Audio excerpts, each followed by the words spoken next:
Hi everyone, welcome to this NumPy tutorial. In our previous video, we have learned what NumPy is, how to create one-dimensional array and two-dimensional array, and how to extract part of arrays by using indexing and slicing operations. And also, we performed some arithmetic operations like additions, subtractions, multiplications. In this video, we are going to learn how to concatenate two or more arrays by using NumPy concatenate function, and also how to reshape the array by using NumPy reshaping function. Let's get into this lesson. Concatenating arrays. Concatenation means joining two or more arrays.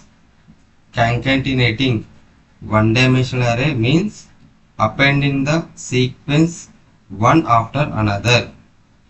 So ఇప్పుడే చెప్తున్నాము, మనము ఇక్కడ కాంకాటినేట్ function ఉపయోగించేసి ఒక రెండు are అంతకంటే ఎక్కువ అరేస్ని మనము join చేయవచ్చు అని చెప్తున్నాము. వన్ డైమెన్షనల్ అరేకి సంబంధించింది రెండు ఆర్ అంతకంటే ఎక్కువ మనం జాయిన్ చేసినప్పుడు ఆ సీక్వెన్స్ తర్వాత కంటిన్యూషన్ వాల్యూస్ అనేది యాడ్ అవుతాయి అన్నమాట. వన్ డైమెన్షనల్ అరే ఎన్ని ఎలిమెంట్స్ అయితే ఎన్ని అరేస్ అయితే మనం జాయిన్ చేస్తాము, సో ఫస్ట్ అరే లో లాస్ట్ నెంబర్ తర్వాత సెకండ్ అరే జాయిన్ అవుతుంది, సెకండ్ అరేలో ఉన్న లాస్ట్ తర్వాత థర్డ్ అరే జాయిన్ అవుతుంది, ఇట్లా సెవెన్ ఆ ఎలిమెంట్స్ అనేది సీక్వెన్స్ జాయిన్ అవుతాయి అన్నమాట, కాంకాటినేట్ అవుతాయి. సో మనము NumPyలో కాంకాటినేట్ ఉపయోగించాలంటే దానికి సంబంధించిన ఫంక్షన్ వచ్చేసి numpy.concatenate ఈ ఫంక్షన్ ఉపయోగిస్తాము. సో ఈ ఫంక్షన్ ఉపయోగించేసి రెండు అంతకంటే ఎక్కువ అరేస్ని మనం రో వైజ్ కానీ కాలం వైజ్ కానీ మనం జాయిన్ చేయవచ్చు అని చెప్తున్నాం అనమాట. All the dimensions of the arrays to be concatenate must match exactly except for the dimensions or axis along which they need to be joined. Any mismatch in the dimensions result in an array. By default, the concatenation of the array happens along axis is equal to 0. అంటే ఇప్పుడే చెప్పుకున్నాం కదా, మనం రో wise కానీ కాలం wise కానీ ఏ విధంగా అంటే ఆ విధంగా మనము కాంకాటినేట్ చేయొచ్చు. బై డిఫాల్ట్గా యాక్సిస్ ఈక్వల్ 0 అంటే రో వైజ్ మాత్రం కాంకాటినేట్ అవుతుంది. మనకు ఒకవేళ ఈ రెండు అరేస్లో కూడా ఎలిమెంట్స్ అనేది మిస్ మ్యాచ్ అవ్వకూడదు, మిస్ మ్యాచ్ అవుతే మనకి ఎర్రర్ వస్తుందని చెప్పడం జరుగుతుంది అనమాట. Okay, so first of all మనము కాంకాటినేట్ ఫంక్షన్ ఉపయోగించాలంటే NumPyలో మనకి NumPy ప్యాకేజ్ అనేది ఇన్స్టాల్ చేసుకోవాలి మన లోకల్ మిషన్లో. సో నేను ఈ ట్యూటోరియల్ కోసం అని చెప్పి గూగుల్ కొలాబ్ IDE ఉపయోగిస్తున్నానండి. దీంట్లో NumPy ప్యాకేజీ బై డిఫాల్ట్గా ఇన్స్టాల్ అయి ఉంటుంది. నేను జస్ట్ ఆ ప్యాకేజీని ఇంపోర్ట్ చేసుకుంటున్నాను. దానికి మనం రాయాల్సిన కండిషన్ ఏంటంటే import space NumPy space as NP. As NP means ఏంటంటే ఇక్కడ అలియాస్ నేమ్ ఇస్తున్నాను. ప్రతిసారి నేను NumPy అని చెప్పి కంప్లీట్గా రాయాల్సిన అవసరం లేకుండా ఎన్పి అని చెప్పి మనము ఏదైనా ఫంక్షన్ని కాల్ చేయవచ్చు అనమాట. సో ఈ విధంగా NumPy రాశాను. తర్వాత మనకు NumPyలో అరే క్రియేట్ చేయాలి అంటే మనకు కంపల్సరీ రాయాల్సిన ఫంక్షన్ ఏంటంటే np.array. సో ఇది కంపల్సరీ, ఎన్పి మీన్స్ NumPy అన్నట్టు. numpy.array విత్ ఇన్ ది పారాంథసిస్లలో మనకి ఎన్ని ఎలిమెంట్స్ అవసరం, ఎన్ని రోస్ అవసరమో అన్ని రోస్ సంబంధించిన లిస్ట్ రూపంలో మనం డిక్లేర్ చేయవచ్చు. ఆర్ మనకు ఏ రేంజ్ రూపంలో మనం డిక్లేర్ చేయవచ్చు. ఇక్కడ నేను లిస్ట్ రూపంలో ఇస్తున్నాను. లిస్ట్ వచ్చేసి 2 రోస్ ఇది 2 లిస్ట్ ఇచ్చాను, అంటే 2 లిస్ట్ విత్ 2 ఎలిమెంట్స్ ఈచ్ లిస్ట్లో 2 ఎలిమెంట్స్ ఇవ్వడం జరిగింది. సో దీన్ని array1 అనే వేరియబుల్ స్టోర్ చేస్తున్నాను.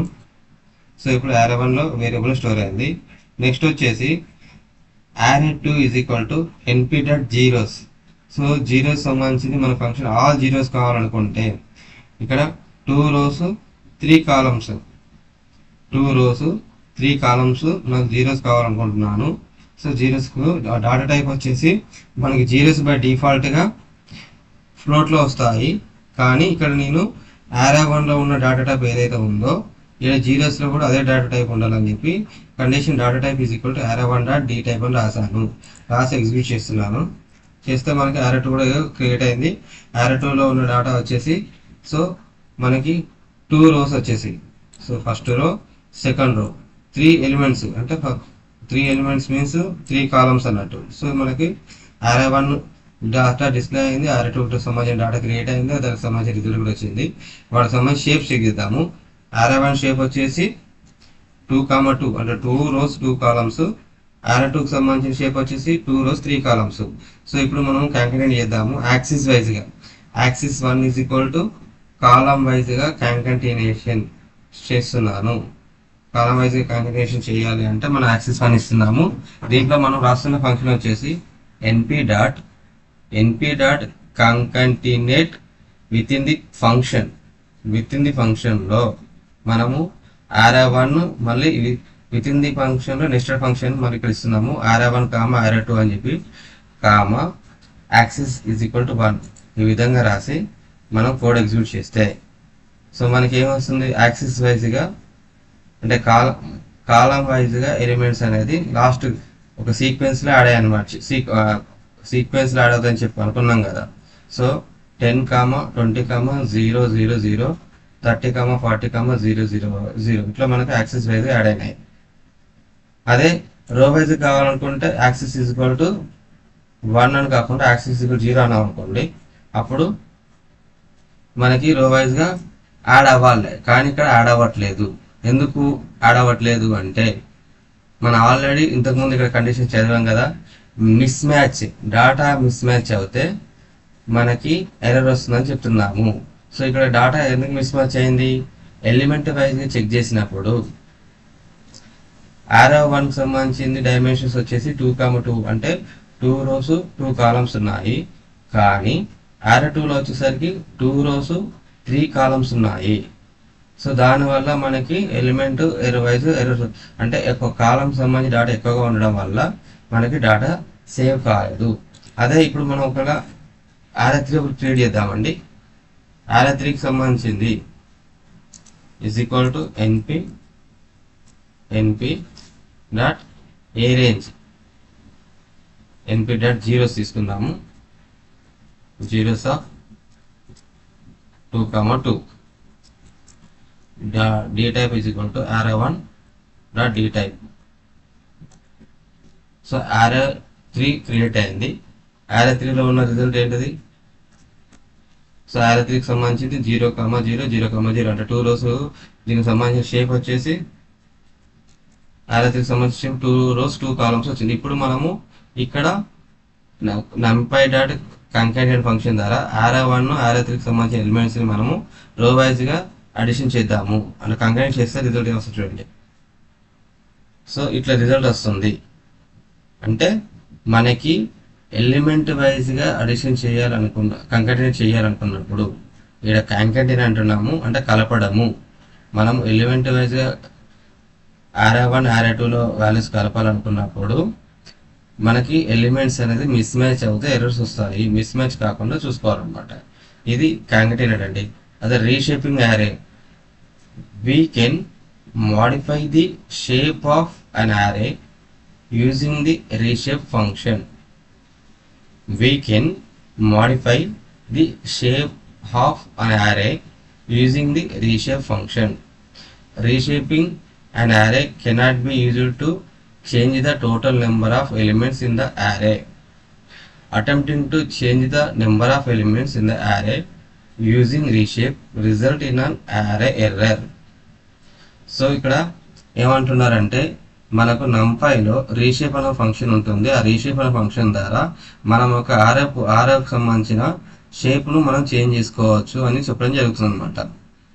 అండ్ కెనాట్ బి చేంజ్ అంటే ఓన్లీ షేప్ మాత్రమే చేంజ్ చేసుకోగలుగుతాము, కానీ అందులో ఎలిమెంట్స్ని మనం తగ్గియలేము, వాటిని చేంజ్ చేయలేము అని చెప్తుంది. ఒకవేళ తగ్గియాలని మనం ప్రయత్నం చేస్తే మనకి ఎర్రర్ వస్తుందని చెప్పి చెప్పడం జరుగుతుంది అనమాట.